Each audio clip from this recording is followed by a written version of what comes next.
Okay, Meno team, midsection weight gain. How frustrating. So you probably will have noticed a change from your 20s and your 30s where perhaps fat was distributed if you did put weight on.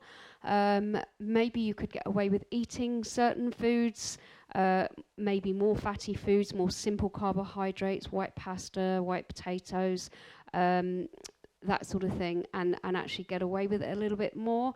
But now, because we are in our midlife, we're going through menopause, we have that slowing down of egg production, the decline of our hormones that we've talked about, and also the increased cortisol, along with the declining or slowing down of our metabolism. So all of these things will contribute to you putting on weight, but also collecting it around the midsection. So I've already talked to you about why that happens, because of the stress hormone cortisol and the extra stored fat and sugar that comes from constant releases of cortisol.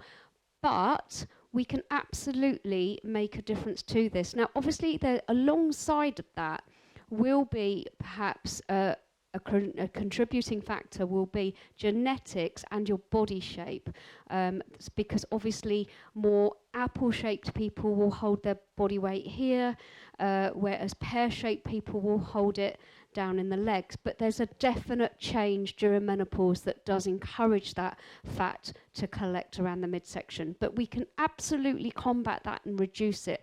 It's not a case of, oh, well, I'm menopausal, that's it now. But you will see quite a lot of menopausal women and older women walking around with this quite rounded shape. And it is a case of really focusing, like exactly all the things I'm telling you to do, and I have done over the last 4 days, and I will continue to keep encouraging you and giving you all the tools for success. It is a case of making a few changes, really just addressing those habits that don't serve you anymore, and just being a little bit more focused on those good, healthy choices and those healthy habits. If you let it go, you will see a change. If you've been eating in a calorie surplus, that's another reason why you collect that weight. So key is to keep eating in a calorie deficit, whether you're tracking, whether you're just doing your 3 healthy meals, no snacking, no nighttime nibbling. Water, hydration is key. You cannot burn that body fat without being hydrated. So really making sure that you are getting 2 to 3 litres, including that extra for if you're working out. Getting your daily workouts in, making sure that you absolutely work with weights. This is key for increasing and helping combat that slowing down of metabolism. This will reverse that and push your metabolism up because you have more lean muscle mass. Okay, so that is a lot better than having no weights in your workout regime, and you will find that obviously you'll be carrying more body fat. So, getting all these pillars in place, it is a case of being on it. And like I've said before, you will fall off every now and again. Of course you will. Life happens. But for the most part, for the majority of the time, if you are ticking all of those boxes, making sure you make healthy choices with your food, stay with the lean protein, stay with the complex carbohydrate rather than the simple white bread, white pasta, white rice, potatoes, go for the sweet potatoes, go for the whole wheat version. You know, you will find certain foods like that will cause more inflammation. There's a lot of water retention. Are you maybe adding salt to your food, in which case you can, again, retain water weight? This is another reason as well why you should avoid the scales, okay? So I don't know whether any of you out there do use scales, but I would encourage you to maybe put them in the cupboard and forget about them. They don't give you the full picture. And of course, if you're working with weights, your muscles weigh heavier than fat. So you're always going to look heavier on the scales if you work with weights.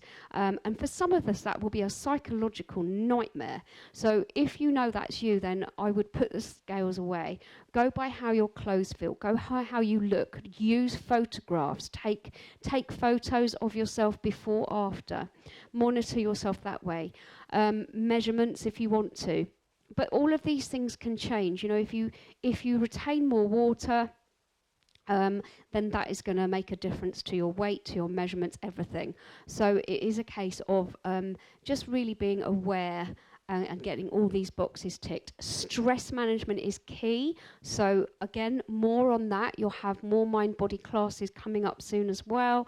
I will do some stress management chats and strategies to get in place for really just lowering your stress levels. And again, if you can lower your stress, that's going to bring the cortisols down. And you won't get that continual spike of cortisol and that release of fat and sugar into the bloodstream.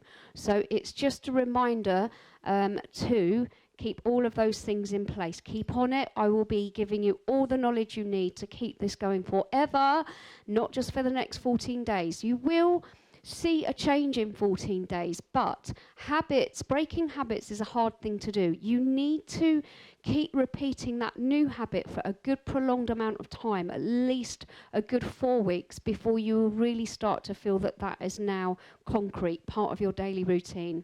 So keep going at it, ladies. I'm going to see you tomorrow. Have you done your workout today? Have you done your water? And also making sure that you're getting your steps in. Okay, we're aiming for 10 to 15,000 steps a day if you can. And great if you can get out and walk in nature, because that will, again, contribute to your stress management. Okay, let's go. See you soon.